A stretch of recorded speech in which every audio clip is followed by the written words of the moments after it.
You want answers? I think I'm entitled. You want answers? I want the truth! You can't handle the truth. You know what they put in the water, don't you? Fluoride. On the pretext that it strengthens your teeth. Truth Unveiled here, and today I have a very interesting report to share with you. We're going to be talking about an interesting book that came out in the 1800s and how it relates to time travel, Trump, Pence, and the last president too. And this is a report from Newsweek that says, did an author from the 1800s predict the Trump's, Russia, and America's downfall? Let's find out.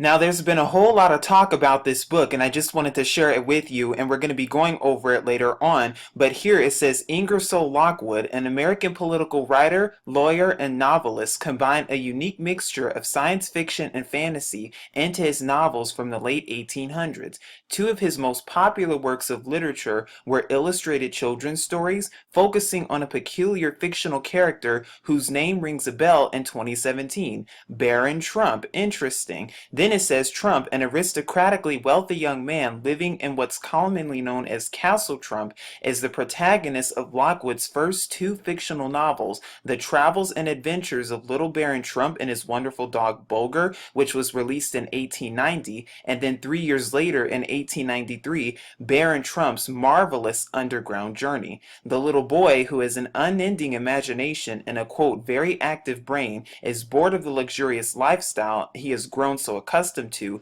and so he then visits Russia to embark on an extraordinary adventure that will shape the rest of his life. And who does he embark upon? He embarks upon someone named Don, and we'll be talking about that too. And then the final novel arrived in 1896, entitled what? The Last President?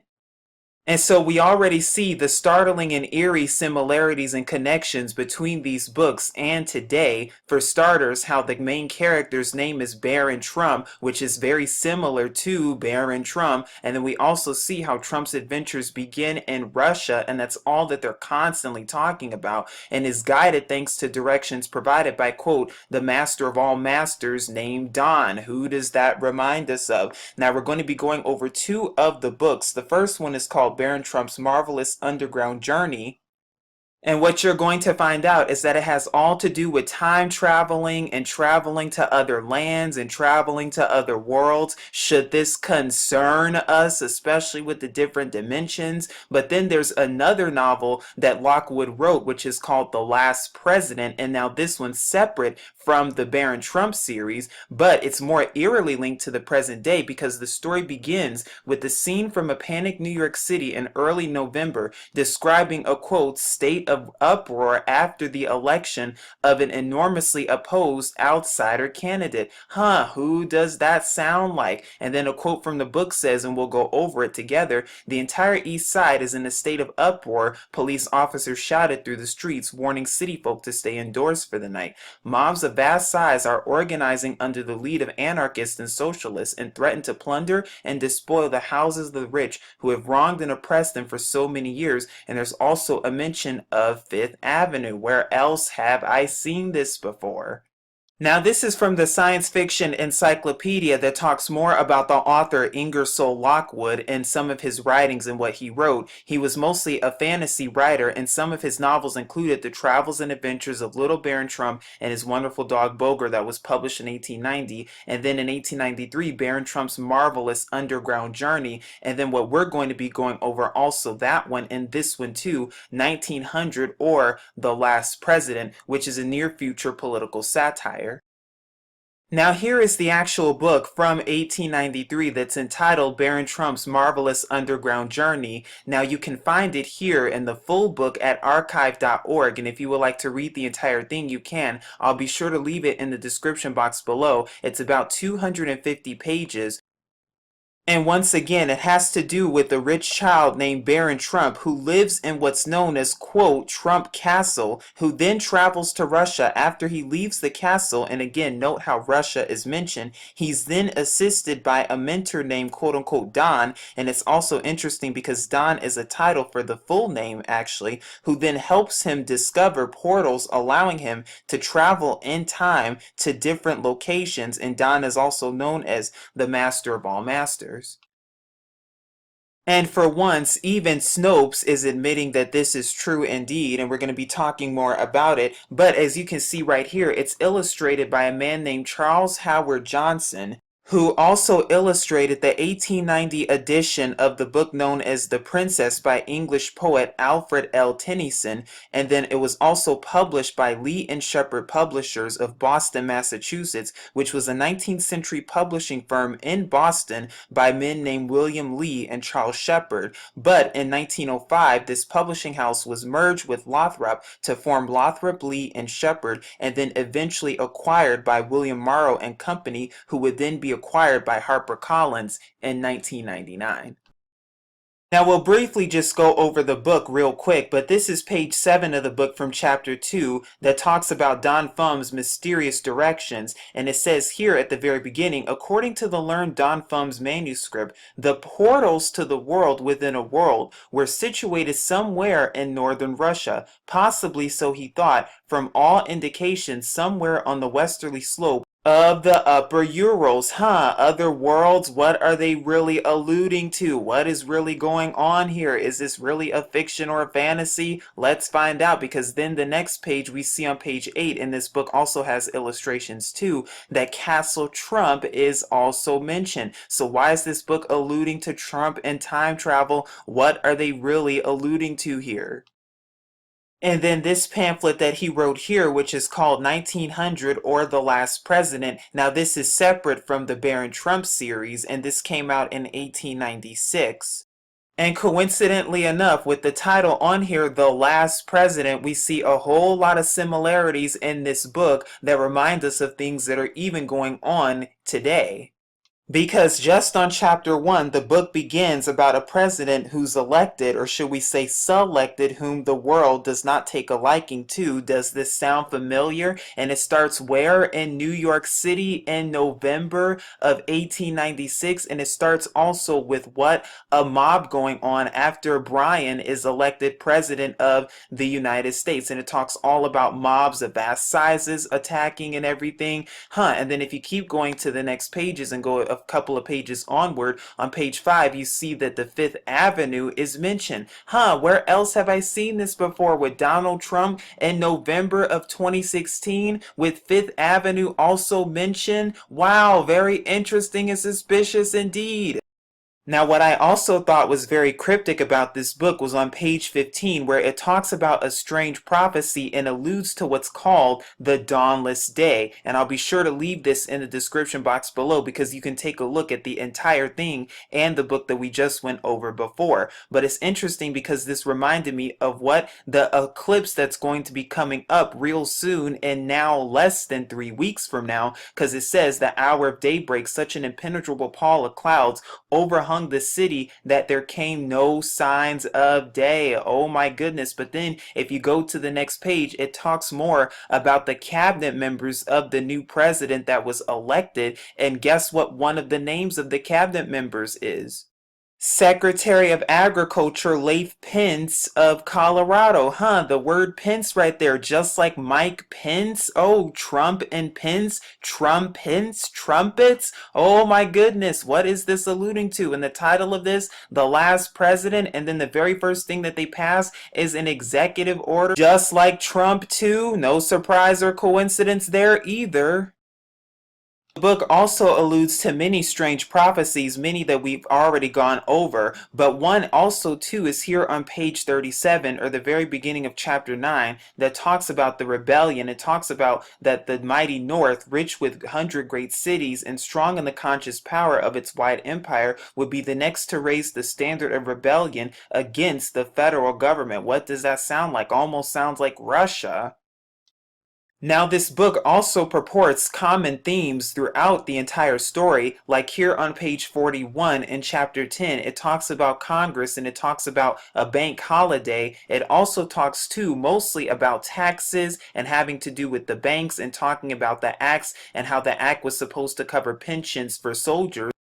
But the book talks so much about taxes and the IRS, and mind you, this is before the IRS was even established in 1913. What is it really alluding to? But as the book keeps going, and towards the end of the book, it talks about how the people, of course, want the president out of the White House. And then as it keeps going on page 44, it even makes a quote alluding to the Sabbath. It also talks about some of the prophets and lamentations of Jeremiah 2. But then as it keeps going on, I find this quote very interesting and suspicious indeed, where it says, not only a new year, but a new century was about to break upon the world, more like the New World Order. And then the book on page 45, a Republican leader says this quote here, where it says, quote, that hour has sounded for us. Which hour?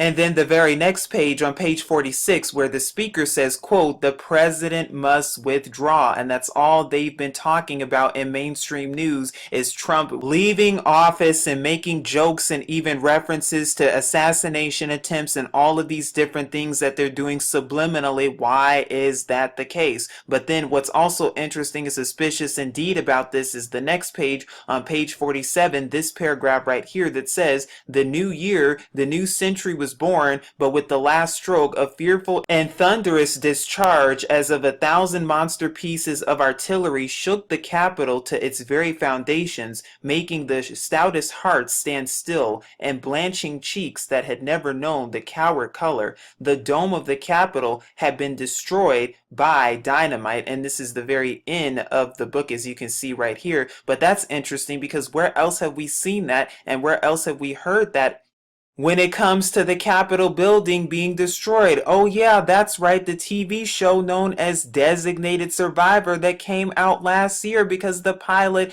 also alluded to the exact same thing. Very interesting and suspicious indeed, and also talked about how they had to get rid of the president too.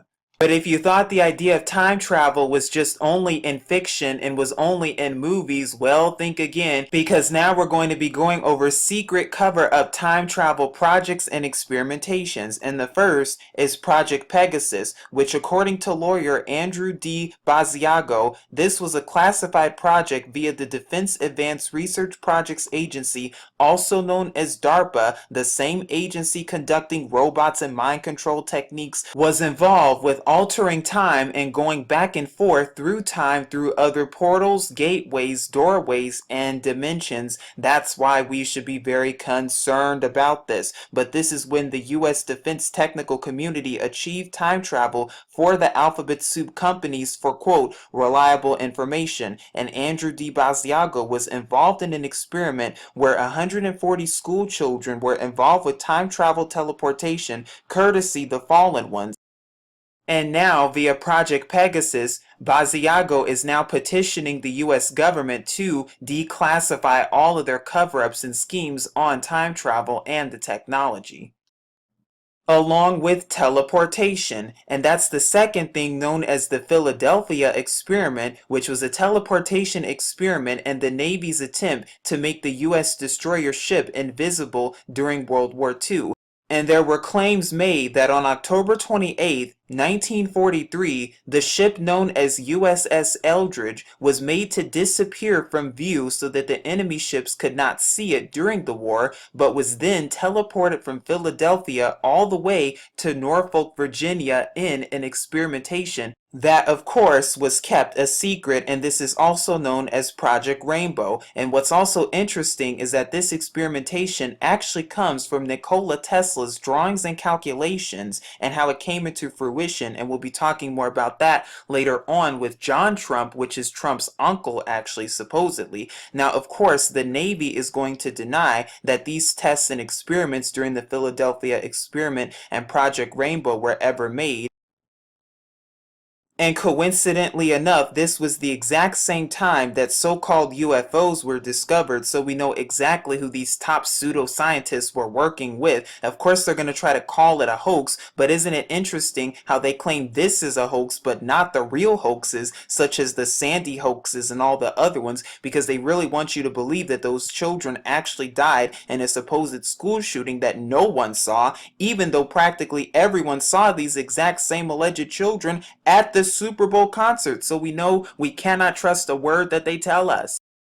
There was also a film in 1984 called The Philadelphia Experiment that was released, as well as a TV movie in 2012. Now, in the 1984 film, there were two sailors who, in 1943, were involved in an experiment that was gone horribly wrong, and their ship then disappeared, and it ended up sending them to a desert in Nevada, probably the exact same location where they filmed the fake moon landings and everything else that NASA produces. And now they're in the year 1984, 41 years later. And once again, this is how they put the truth right in front of our faces, because it's also no surprise how this movie was distributed by who? New World Pictures? Like New World Order? Very interesting and suspicious indeed. As we see, there is absolutely nothing new under the sun whatsoever. Then there's also the Montauk Project, which is an extension and continuation of the 1943 Philadelphia experiment. And these were experimentations that were allegedly conducted at Camp Hero at the Montauk Air Force Station in Long Island, New York. In 1992, authors Preston B. Nichols and Peter Moon wrote about a secret project and series of covert experiments conducted by the U.S. government and along with psychological warfare that was during the 1940s and 1950s, all having to do with themes such as cloning, time travel, teleportation, so-called UFOs, and mind-controlled experiments. And interestingly enough, along with Operation Northwood's High Jump and many of the operations going on that all had to do with Nazi scientists traveling to Antarctica in order to conceal and hide the evidence there and start their fraudulent space program known as NASA during World War II and right after, this is no different. And in their 1992 book entitled The Montauk Project: Experiments in Time, authors Nichols and Moon also talk about underground tunnels and facilities and remote camps, deserts, and locations that were conducted back in the 1970s to house such experimentations, where abduction of homeless people and children took place for these teleportation experimentations, time tunnels, and contact with the fallen ones who were disguising themselves as so-called aliens, and how these creatures and their byproducts also had access to these worlds. Not to mention Babylon Working, which was founded by Scientology founder L. Ron Hubbard and also involved Aleister Crowley and many other Satanists, and this had to do with the summoning of the Babylonian spirit in America during the 1940s, along with mind control experimentations on little boys and even early experimentations on the moon landing hoax, and how they also conducted these things and experimentations here at the Montauk Place in New York. Also involved were scientists from Operation Paperclip, along with the AIDS project said to be created here, and Tesla too, who was said to fake his own death just like Hitler. And we know that these are the beginning blocks and beginning stages of NASA also, and this also explains DUMBS, or the Deep Underground Military Base, where FEMA camps are also being housed. How does this relate to Trump and the books we just read earlier? Well, we know that Tesla had a hand in all of this, and coincidentally enough, from a New Yorker article that was published recently, Trump's supposed uncle, John Trump, also had archives and access to Nikola Tesla's secret articles and papers and writings. Did he also have access to time travel capabilities? And do you remember the movie Back to the Future, which all has to do with time travel, but also the scene that even depicts showing Donald Trump as president, just like even the same reference made in The Simpsons back from 2000? Very interesting and suspicious indeed. What do they know? Please seek Yahuwah and his true son Yahusha, because as you see right now, the truth is finally coming to light. They're finally telling us the truth, but we also know the truth about the times that we're living in and exactly what time it really is. This is Truth Unveiled here, saying as always, Shalom. I want the people to know that they still have 2 out of 3 branches of the government working for them, and that ain't bad.